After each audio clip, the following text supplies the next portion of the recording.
Hey guys, how's it going? This is a GGWT video. What is today? October the 14th, journal. Gerard out here doing his best to green this area in West Texas. I was going to show you guys a couple things where I'm at. So first I was playing with Azolla, and the Azolla growth is actually jumping off now. There's now that it's cooling down, and I got the koi out of this little, she's starting to step up the growth a little bit. So I'm kind of learning that, yeah, when you separate the Azolla, they grow faster. There's duckweed in here too, and there's Azolla. I'm actually trying to separate them, but here's the duckweed. And I'm actually just putting the duckweed out here so the koi can eat. And the Azolla all by itself, that's what she looks like right there. And you can separate them, and I find that when you separate them, they actually grow faster. Something about dividing them up like that into small pieces, you know, I don't know if it kicks in some growth phase, but it seems like they grow faster.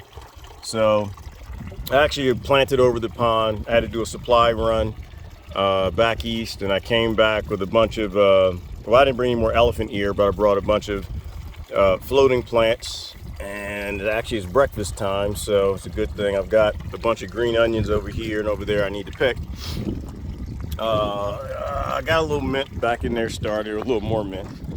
And, you know, of course, got all the wood over here, the yucca branches that's shading the pond. This is the separate area I created down here for the Azolla. It's just a tote, and I'm pumping water in here, and the water is spilling out into the pond over there, keeping about 3 inches worth of water. I think that's 4, and that's what Azolla wants.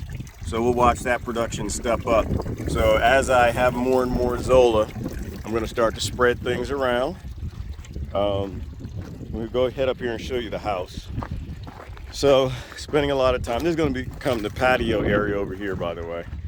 So I'm not working on that at the moment. Everything right now is a house priority. So learning a lot about drip lines, how not to do them. But in addition to that, I'm learning, you know, it has a lot to do with elevation, you know, clear water. You know, when you're living off grid, you don't have municipal water. You have to be concerned with small particles. They get in here, they clog up the tubing, they clog up this. So that's a little bit of a challenge. There's a little damage in here from some leaf cutters, but we got some things still growing. But as you can see, the drip line is dripping here, and I'm actually looking at this section. Looks like we got a little drip right there.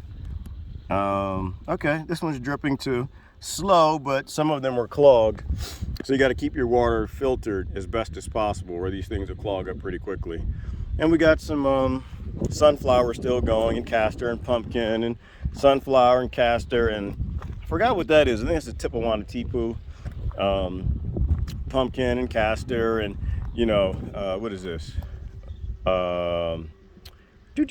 Agave. And of course, pineapple growing like crazy. She doesn't care.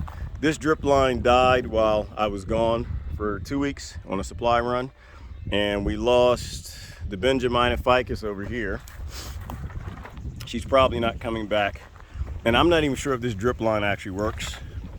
So one thing I'm doing, which actually cleared half of the drip lines that got clogged, is I have a pump hooked up to them. You know, so of course out here you're not using pressurized water, or not significant pressure anyway. So I'll show you, I've got a pump hooked up where I got the pressure line on. In fact, I got to turn the pressure off. And so we got bean, Benjamin didn't make it. I think that's a, gosh, what is that? A collard or something that the leaf cutter ants are getting to it. That's what's doing this damage. These guys, I think, are leaf cutter ants. I see them around. Castor and bean. There's a moringa. Another, that might even be Brussels sprout. I don't even know. Bean. Somebody is struggling. Sage. More castor that are making it. And of course, it's the dry land species that make it when it gets real dry, when I'm not here. And the drip line gets clogged up, which is what happened. That's actually an Oaxalis. I'm pretty surprised at how well they're performing out here. And so, you know, drip line, drip line, drip line. I didn't want to show you the drip line. We'll walk up here and I'll show you a few plants as I'm walking to the house. This is the, I don't know who this is. I don't see any fruit yet. This is what the bird loved. You know, whatever it is, the bird was eating a lot down in here, but she's recovering and she's growing, spreading out. Need to put a little more mulch down here. Not sure who this is, so I'm not gonna lie to you. Tomato, which is doing great. That one's almost ready to go. I eat from this tomato like every other day. Basil, there's a drip line that really dripping. That's what happens when the pressure's on it. And I did that. This is a larger drip line, which I might use those more because they're less likely to clog out here. It makes sense to do that, especially when you have dust in the air, sand blowing around, clogging up every access, you know, every source of water you have. So actually I ran this one yesterday. So I ran a thick one in addition to the small one. This was a line of just seeds I didn't think would germinate, and almost all of them germinated, and they didn't make my trip. They didn't survive except for this pumpkin right here. The pumpkins actually are doing pretty well out here. They wilt very easily, but somewhere along here I actually have a pumpkin that's got started. At least I thought I did. I saw it yesterday. Oh, there you go. So she's starting to make pumpkins out here. So let's go over here to the oh, there's basil, sage. It wasn't doing, no, lavender wasn't doing too good. She died back, and now green growth, she's coming back. And of course that's on a larger drip line. So right now I'm gonna turn this off. It's just basically a pond pump that I use to add pressure. It's not as much pressure as you'll get it at home on grid, but it's enough. I got the barrel up here at a height that has a little more pressure, and I just got it hooked up to a PVC like that. The algae is probably helping to clog things too, so I actually put it on a PVC pipe that's a little higher up, so it's acting not exactly like a swirl filter, but kind of. The sediment goes to the bottom that blows in, and the algae, wherein the water comes from about a quarter of the way down. So that's how I add pressure to it. I got this second barrel, which I'll do siphons with. But there's the house in here. Oh, while I was down, while I was gone, the wind blew the door off. So you can see right there where the door is gone, which is not a big deal. Putting it back on shouldn't be an issue. Whoa, that might be an issue. That is somebody's house. That's something we'll have to look into. You can tell that something lives in there because of the sand right there in the front of it. It's been excavated. So he's gonna have to go. And that actually is an interesting concern, because the fact that I'm mounding up these walls to actually form the walls around the Wallapini, there are going to be creatures that want to live in that, fresh, disturbed earth. Because this stuff, when it's solid, a lot of this bentonite clay is real solid, and it's no fun for them to dig through. Digging through this disturbed earth will be easy, and it'll be a target they'll love to. So I'll probably have to put some netting down all around the wall and then mound it up on top of the netting so you can't see the netting. So anyway, so there were windstorms while I was gone. So coming into the Wallapini, here we go right here in terms of, status and the height of the wall. Mostly I'm mounding up on this side because this wall's got to come maybe another 2 feet. And it's got to be flattened about 2 feet to 3 feet wide so the hay bales can go on top. And from there all the way up, it's going to be hay bale, straw bale wall across. So there's the current status. Got the first couple windows in. I didn't do it any way that I've seen, and I've only seen windows being put on cob houses once or twice. Like I said, I'm a bit of a weird guy. I don't want to know how you did it. I want to know why you did something, and I'm gonna go do it my way, the way I want to do it. So that's how I did the windows. Looks like it worked out. This is where the electric's gonna come in right here. This wall is solid. I mean, it's almost like a concrete wall. I'm not mixing cob the way that I've ever seen. I've got a different little method for putting things together. So I got a second window there. I'm starting to get some bottles in the wall. The thing about putting bottles in the wall that I learned, wine bottles, is you're supposed to start drinking the wine before you start the building. So I'm not going to become a wino to try to keep up with drinking enough wine. Over there is where the geothermal cooling comes in. Over here is where the air conditioner will be attached. I got a front window right here. And this is the bridge right here where the koi come in. So the koi will be able to swim into the house right here and then swim back out. So if the person who stays here, which initially would be me probably, can feed the koi without going outside. There's a door. So it's interesting. But the good thing about the door frame is I know that it's solid because the wind blew the door out but didn't blow the door frame out. So we're almost at the top. And screws and nails is how you attach the door frame to the solid cob structure. So we're almost at the top there where we'll start the loft of this particular one. I guess what interesting things to talk about, I don't really know. But you can see I just did a layer just now this morning. I have help here, so we're working on doing multiple layers. I usually do about 2 courses a day around the wall. Today I'm gonna try to do 4. You can see how the wall is hydrating. So as you add a very wet mixture, most cob is pretty dry. I'm doing a wet mixture only because in my days of working with concrete, I'm trying to mix fine particles more than mud. And so I want more of a cement structure, kind of like a micro brick wall. And so I mix it a lot more than what they do with cob, and it's a lot wetter, and the excess moisture is hydrating the wall.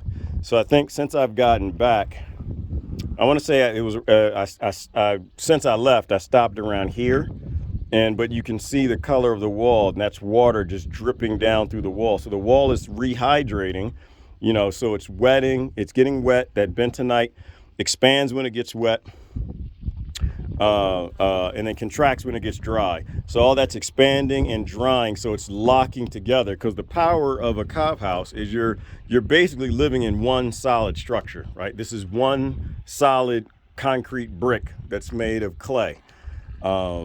This is actually where I'm putting a terrarium in the wall. So this is one of the old milk jugs. Had that laying around, figured out to make a nice little terrarium. It's I want to say this wall is southwest facing. So I'm not sure what terrarium plants I'm gonna get in there. I'm fearful of how hot it's gonna be. I'd love to do tropicals. We'll see what happens. It might just be that I'll do like some succulents or cactus or something like that. And it'll have like some sort of opening at the top in the wall. It'll be a terrarium in the wall, which, I'll be able to access it with tongs and add dirt as I need to. But this is pretty much it. This is where the construction level is at. I don't want to wait. So I guess the other thing, how I do it, I think I showed. I'm mixing everything by hand. It's mostly me. Every now and then I luck up and I have some help. Basically just rolling the wheelbarrow up this path, which is why there's an opening in that wall, and this is where I'm excavating. So the wall's going back another 6 feet, and that'll be this will all be in the Wallapini that's 50 feet long and 20 feet wide. This is where the koi pond will go. I found out what to do with all these shipping boxes and things that I don't want to burn up in firewood. People send stuff, as well as I bring things in cardboard, but I don't have a liner. So this is going to serve as a liner under that liner. So use that, as well as just some old rugs and stuff I'm gonna use, so that way it doesn't puncture the liner. But this will be the koi pond in here. To get inside the house, there's the bridge right here where the person will walk across the bridge. And then in this area, it'll end up being, maybe sitting area, living room, kitchen, inside the Wallapini. All the walls will be planted, so I brought a ton of plants back. They're gonna plant that wall. And that's pretty much it. My process is I bring that wheelbarrow up here, break up the rock, and most of that's clay and ancient seabed and fossils and boulders that I don't want to move like this one. I'm not even sure what to do with that. I believe a lot of this is volcanic ash that became bentonite clay. There's some areas like this that are so solid that they're hardcore boulders that I don't feel like breaking through. And the backhoe, which is ready to go, but I'm waiting on a bucket I've got a bucket on it that I welded, which is pretty much good for just transferring soil, not digging in the rocks like initially. So once I get the new bucket, I might, do a little bit more of it. I will say there's something to say about excavating by hand. A lot of people will go straight to the tools of the day for efficiency.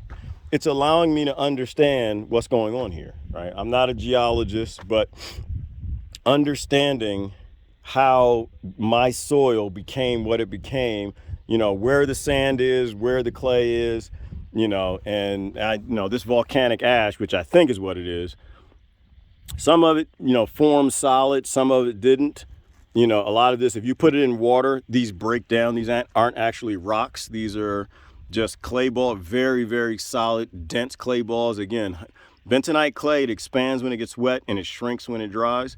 So this guy right here, and I believe I don't want to say it's calcium. There's calcium bentonite and sodium bentonite. Now, I don't know which it is yet, but you put it in water, the rock explodes basically, so I can show you that on the video if that's interesting.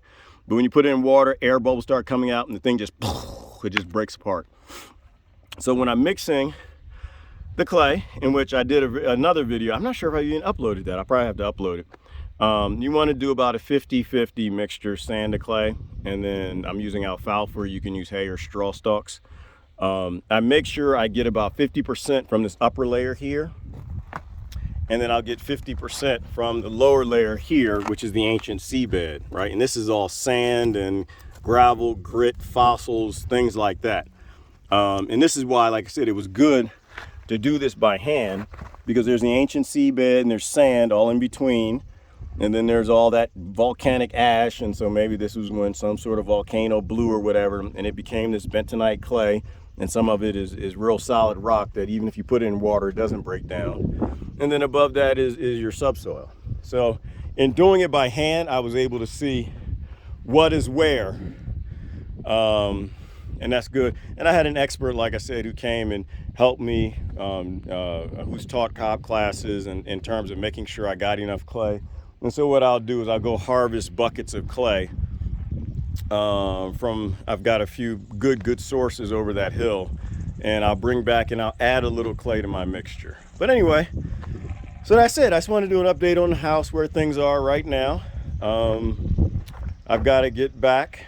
I guess the only interesting thing is I do want to figure out what animal lives over here.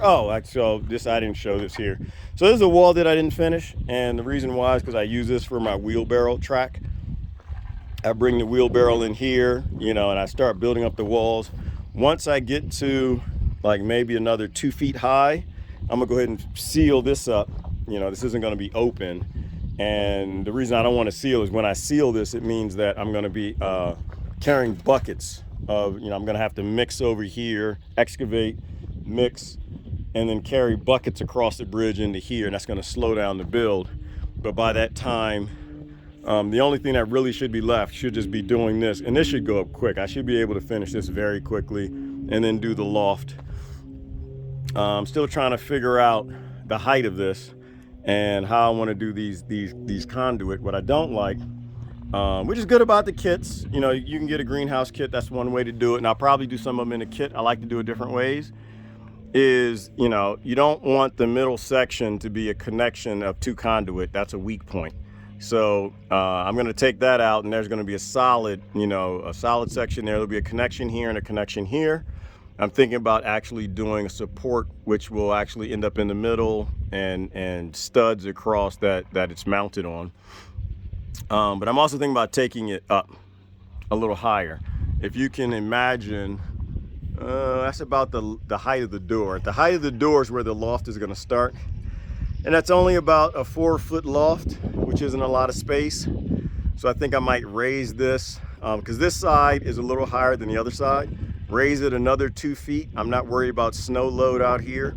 But I do want that loft to have at least 5-foot ceiling, maybe 6. True loft, but a little more comfortable. So I might raise that 2 feet. My hesitation is I don't want to go too high with the wall on this side in terms of plastic showing. I want as little plastic exposed to the wind as possible.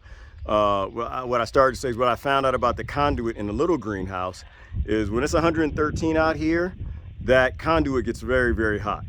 And when it gets hot, it actually starts to degrade the plastic. So I'll probably end up wrapping this with duct tape or some sort of tape to keep it from rubbing. And it's just a learning lesson, right? It's what doing this stuff out here is, what works good in your environment, which is why it's good to try to do it while you're out here, because you really don't know what the challenge is. On paper, things are very different than how they are in the real life, and so you got to get out there and try it. And so, like the animal that's living in this wall, I got to figure out what that is. 9 times out of 10 is why the owl is coming around. There's some people who are in tune enough, and they'll probably know just by looking at, the dirt that and how it's removed, that it's probably a tarantula, it's probably a mouse, or a desert mouse, or it's a snake. But we shall see. All right. Well, this is Gerard. I don't see any eyes looking back at me. Y'all see any eyes? I'll zoom in for you. I'm not getting too close. But 9 times out of 10, my guess would be that is a desert mouse, which explains why my owl comes out. Comes out and say that the owl is my spirit animal. I don't know anything about that, but she comes every night along with a little rattlesnake. That's fun. I get to chase the rattlesnake away every now and then. All the rattlesnakes here get it except for one. He seems to think that he's going to hang out with me at nighttime, so I'll scare him away. I just throw rocks. He hears the vibration and slithers away. They don't hit him, but it just lets him know that there's something heavy here. And that's what's interesting to me. I'll say this real quick. I don't know, I don't know this to be true, but it seems like it's the case. A rattlesnake, when she comes around here at nighttime, she rattles like crazy, almost as if to let me know she's around. And because my understanding is they rattle because they want to scare things away. They don't want to be trampled on by elk and cow and whatever else, scaring humans away, perhaps, or whenever they evolved around apes or whatever, I don't know. So when a rattlesnake comes around, I think it actually comes around in this arroyo right here. It's about 20 feet from where I sleep, and I can hear it rattle. And so I hear it coming from a distance. I scare it away, and it goes away, and that's the end of it once he hears the rocks. The other thing that comes around at nighttime is the owl, and I think the owl comes around because there are desert mice. I've noticed driving here in the dark, mice running across the road. So they're out there in the desert, and I'm sure they're out here at nighttime, and I'm sure the owl comes out here just to eat the mice. So anyway, that's about it. This is Gerard, Greening, West Texas. October, I believe I said the 14th. I forget what day it is out here. Anyway, you guys have a great day.